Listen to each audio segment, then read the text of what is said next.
C'est bon?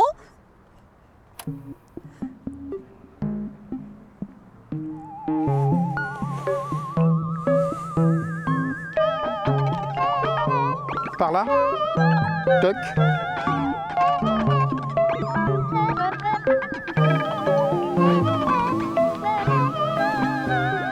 Oui, alors... Ah d'accord. D'accord. Donc là je commence? Eh ben, si tu veux.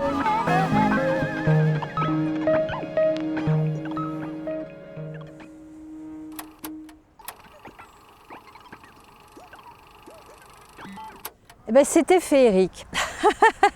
C'était toute une forêt de pins. C'était une forêt dense avec beaucoup de choses. C'était le poumon de Barbentane, hein, cette forêt. Et il y a beaucoup de souvenirs d'enfance de ceux qui sont nés à Barbentane. Il y a beaucoup de souvenirs pour tout le monde. Voilà. Tous les gens, la montagnette, quelque part, appartient et la respectent, hein, la respectent beaucoup. Les Avignonnais, du côté de l'abbaye de Frigolet, c'était un lieu de pique-nique aussi.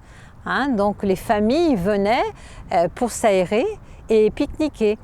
Les Barbentanais qui sont ici peuvent vous montrer un endroit où ils glissaient, que c'était un rocher, que c'était pas un rocher mais c'était un toboggan, que c'était il y avait telle chose. Donc moi c'est mon deuxième jardin, mais elle est dans le cœur de chacun.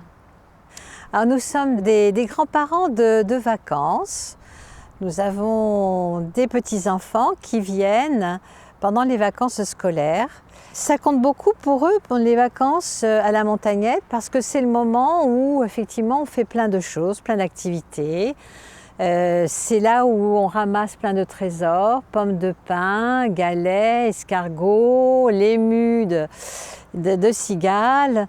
Et puis ensuite, eh bien, tous ces trésors ramassés, on les emmène à la maison pour créer un certain nombre de choses. C'est aussi la montagnette avec des jeux de ballon, les cabanes.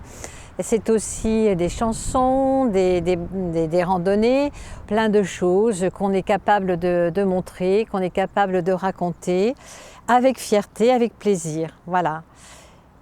Il n'y a pas très longtemps, parce qu'en fait l'accès à la montagnette est interdite, donc on est venu là où c'était possible et on a regardé là où nous nous promenions, là où on allait chercher justement ces différents trésors, la cabane, les jeux de cache-cache, les jeux de ballon et notre petit chemin que l'on prenait. Que l'on appelait le chemin de Mowgli, puisque c'est un tout petit chemin, puis il fallait être courageux pour prendre ce petit chemin. Eh bien, ce chemin, il a vraiment disparu, il n'y a plus d'arbres, on ne le reconnaît plus en fait, et c'est difficile d'y aller, on ne peut le voir que d'en haut. On ne voyait pas, on ne distinguait pas les maisons, on ne voyait pas le Ventoux comme on peut le voir, on ne voyait pas le Palais des Papes. C'est triste, c'est franchement triste, ça nous fait beaucoup de peine. Donc c'est quand même rageant que ce soit cet ennui mécanique qui soit la cause, l'origine de cette dévastation, vraiment. C'est un train par manque d'entretien qui fait qu'il est celui qui a provoqué cet incendie. Il faut voir la vitesse à laquelle ça s'est propagé. Ce n'est pas juste un petit endroit, c'est la montagnette entière qui a été décimée. Pas normal ça, du tout. Le 14 juillet, effectivement, 2022, ma sœur me prévient qu'elle voit du feu le long de la route, là où elle passait. Je prends mon vélo pour aller là où elle m'avait indiqué. Et là, je vois des flammes immenses au bout de cette rue et des chevaux qui sont évacués, complètement affolés. Et là, de mes propres yeux, j'ai vu 2 démarrages de feu, le feu sauter par-dessus la route et 2 feux qui redémarraient. Là déjà, vous aviez toute la ville d'Avignon qui recevait les cendres C'était très spectaculaire, on voyait déjà le feu de très très loin. Avant les flammes, on a vu de la fumée noire et on a senti une odeur âcre qui nous prenait vraiment à la gorge. Donc ça, c'était quand le feu se dirigeait vers Graveson. Donc là, on ne voyait pas les flammes puisque c'était de l'autre côté. Mais par contre, on voyait cette fumée et on sentait. Et le 18 juillet, le Mistral change de direction et se dirige vers Barbentane. Et là, Barbentane est pris sous le feu et nous sommes évacués. Nous avions les flammes juste au-dessus de la maison. Et là, quand on a été évacués, on se trouvait en bas et tout ici, là, tout là, c'était que rouge. C'était absolument spectaculaire et gigantesque, des flammes énormes. Et là, j'étais persuadée qu'effectivement, on allait revenir, mais que la maison allait être brûlée, tellement c'était spectaculaire. Et quand enfin nous avons pu revenir, entourés de camions de pompiers en haut, en bas, on s'est senti effectivement rassurés, protégés, sécurisés. Les Canadair sont arrivés, les hélicoptères aussi. Ils allaient chercher de l'eau au barrage de Valabrègue. Et là, ça a été un travail remarquable par tous. Et la montagnette, petit à petit, s'est éteinte, mais elle en a mis quand même, je crois, 4 ou 5 jours pour éteindre. Puisqu'il y a 1600 hectares brûlés. Bien sûr que la montagnette, elle appartenait aussi à des animaux, hein. Oui, il y avait des sangliers. Et là, depuis peu, on a vu en bas des panneaux où il est écrit, on peut les voir encore, attention, sangliers. En fait, les sangliers qui étaient en haut de la montagnette, ils sont descendus dans la plaine. On entend moins d'oiseaux, on espère qu'ils vont revenir. Et puis, on voyait souvent des écureuils qui traversaient notre jardin. On aimait bien ça. Ben là, depuis, on n'en a pas revu. Donc, j'espère que ça va revenir. On a été contents cet été de revoir des chauves-souris. Voilà. Donc, ça, on est content parce que les chauves-souris, on sait qu'elles nous aident à lutter contre les moustiques. Donc, on les a revus cet été. Donc ça, on était contents. On avait peur cet été de ne pas entendre de cigales parce que nous, on était tellement entourés d'arbres. Tout le monde disait que vraiment, on entendait plus chez nous les cigales que partout ailleurs. Donc on s'était posé la question, est-ce que les cigales vont être au rendez-vous? Oui, on est rassurés. Les cigales étaient au rendez-vous, il y en avait quand même. Voilà. Grâce aux pompiers, à leur investissement, voilà, il y a eu beaucoup de choses qui ont été sauvées. Néanmoins, ce qui reste, ça nous fait mal au cœur parce que c'est lugubre, c'est tout noir, c'est vide. C'est pour ça qu'il faut absolument que tout le monde encore se mobilise pour qu'on puisse transmettre à cette génération une montagnette telle qu'on l'a connue. Ça, c'est trop important, il faut qu'on le fasse, ça.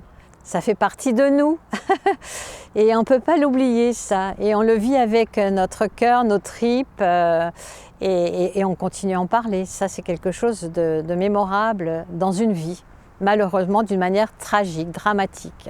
Voilà.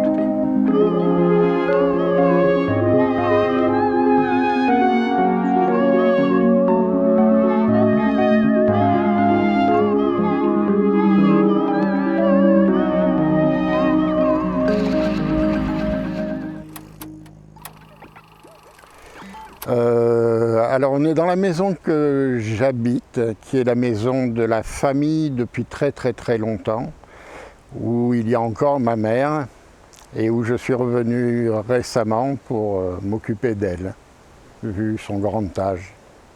Cette maison a été construite il y a très longtemps, plus de 100 ans. À l'époque où elle a été construite, il n'y avait aucun bâtiment autour. On était en plein milieu du quartier Montclar, qui était un des plus beaux quartiers d'Avignon, qui était peuplé par beaucoup de paysans. On a fait beaucoup de légumes primeurs ici. Ici, sur cette exploitation, il y avait principalement des fraises. Alors les fraises, ça ne durait pas toute l'année, il y avait des fraises, il y avait des salades, des courgettes. Mais la spécialité d'ici, c'était quand même les fraises.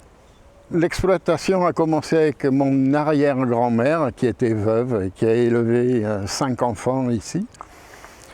Je ne sais pas exactement ce qu'elle faisait, sauf que je sais qu'elle faisait, elle avait des abeilles, parce qu'on a retrouvé des coupures de journaux datant de 1900 où elle s'était fait voler des ruches. Donc on a su qu'elle faisait des abeilles, comme maintenant je fais aussi. Et sinon, l'exploitation de fraises, c'est surtout mon grand-père qui a commencé ça. Donc ça a dû commencer après la guerre de 14. Alors moi, je suis né à Paris. Mais à l'âge de 5 ans, j'ai eu un souci de santé qui m'a obligé à revenir ici. Et donc je suis resté une bonne année ici avec mon grand-père et ma grand-mère, à l'âge de 5 ans, donc, de 5 à 6 ans. Et j'en ai toujours des souvenirs extraordinaires parce que mon grand-père, c'était quelqu'un qui était très riche, qui aimait beaucoup partager les choses. Et le soir, pour pas que je m'embête, il coupait des petits bouts de bois.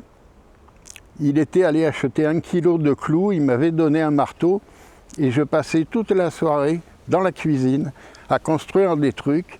Je me dis que ça devait être l'horreur pour la grand-mère, mais pour moi, c'est des souvenirs extraordinaires. Ce n'est pas des souvenirs très construits, c'est des impressions de bien-être, surtout. Voilà. Je me rappelle promener. Il y avait des petits fossés d'arrosage qui partaient d'un bout du terrain et qui allaient jusqu'à l'autre.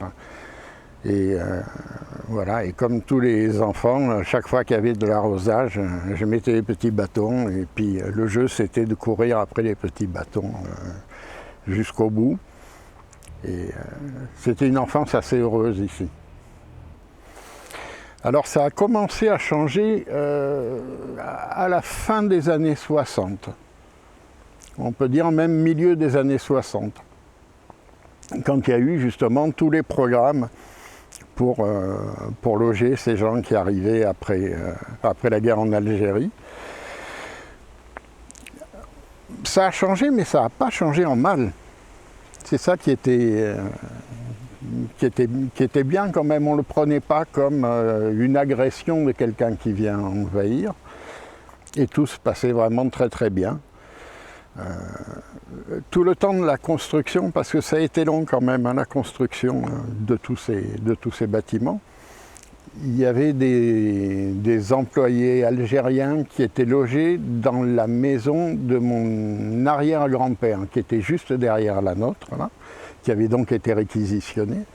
Et ils n'avaient pas l'eau et l'électricité, ça avait été coupé. Donc ils venaient se servir chez nous.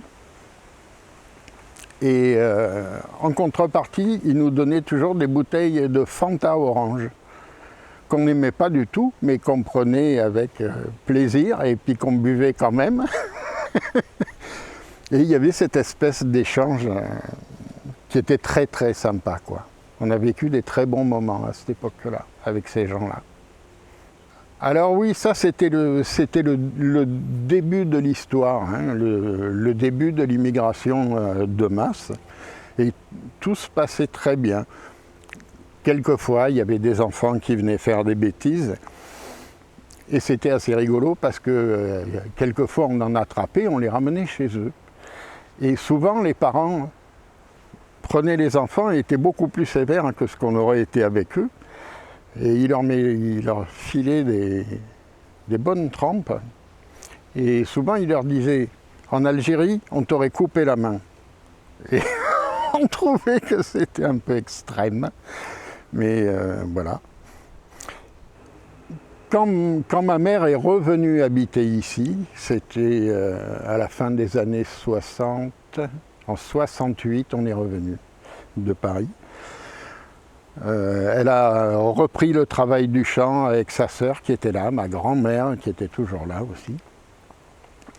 Et elles exploitaient tout ce terrain. Mais quand on arrivait vers le bout du champ, là, qui est un peu plus loin, on ne pouvait plus cultiver parce que les enfants étaient toujours très menaçants, comme si ils avaient déterminé qu'une partie de ce territoire était à eux. Donc ils leur jetaient des pierres, ils les menaçaient, ils les insultaient souvent.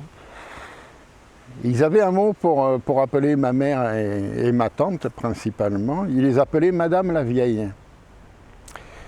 Et bien sûr, on ne le prenait pas bien, elle ne le prenait pas bien. Mais elle ne le prenait pas bien en disant, bon, c'est des enfants quand même. Et puis un jour, il y en a un qui s'est approché plus près et elles lui ont dit, mais pourquoi tu m'appelles Madame la Vieille? Et il a répondu, mais comment vous vous appelez? Et c'était, il y avait un espèce de truc naturel qui n'était pas un truc d'agression pour le coup, quoi. Qui était, voilà, vous êtes vieille, vous êtes une dame, c'est Madame la Vieille. Bon, mais ce système d'agression par rapport à ma mère et à ma tante, là, ça a duré longtemps, jusqu'au moment où elles ont décidé qu'elles n'exploiteraient plus le terrain jusqu'au bout. Et voilà, ça s'est arrêté faute de combattants. Et il y a quelques années, elle va dans une petite épicerie à côté, et puis au moment de payer, le gars lui dit « Ah, Madame Bonnet, c'est pour moi ». Elle dit « Ah bon ? Je vous ai tellement volé de légumes quand j'étais petit que là, c'est pour moi. » C'est bien. Ça veut dire que les gens ont une mémoire et un retour, même si ce n'est pas négocié au départ. Et puis petit à petit, les choses se sont dégradées, tout le monde s'est un peu retourné sur sa communauté.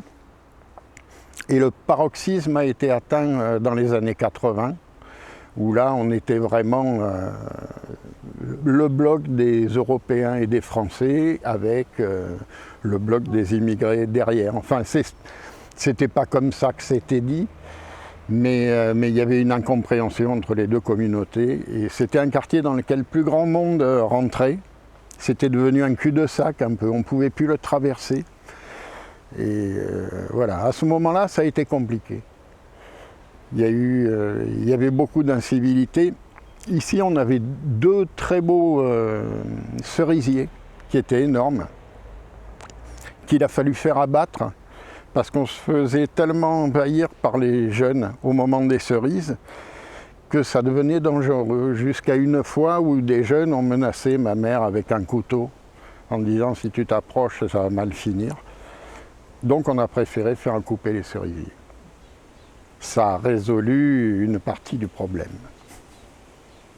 Après il y a eu, comme dans toutes les villes, principalement du sud de la France, il y a eu l'arrivée de la drogue.